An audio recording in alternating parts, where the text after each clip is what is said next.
Hey, welcome to Callback Bites. I'm here with my guest Danielle, and I have a question for you. Tell me, what's the question?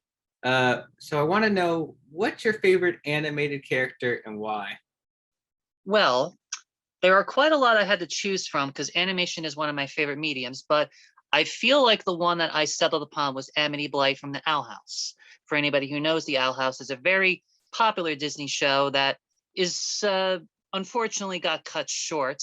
But for those who know that story, it's it's an experience. But yes, my favorite character from the show is most certainly Amity Blight. For anybody who does not know that character. And why is she your favorite? Well, I consider her my favorite because she starts off like a sort of mean girl type of like a trope that is common in a lot of cartoons. But as the show goes on, you find out she doesn't really use that mean exterior as like she's not a mean person. She uses it as like a shell to protect herself from a world that's just been very hard and like very like like she has to like strive for perfection to be able to get by in her world. And, I like how over the show she develops into a more softer, nicer character, largely because of her relationship with the other main character, Luz Noceda.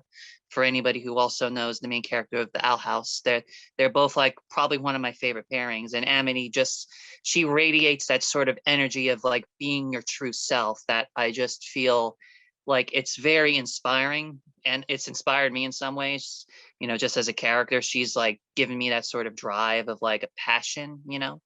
Nice. When did you first discover the show? Did you watch it when it first came out? Did you watch it at a later point?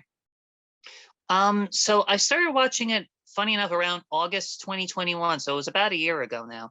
I kind of just watched it because I kept seeing people on Twitter and animation communities constantly talking about it. And without spoiling too much about the show, I will say there were some things that happened in season two that people were going absolutely insane about, and it made me like, oh, this show seems kind of interesting. I'm very curious, and part of it's also because having the two gay main characters there is pretty cute.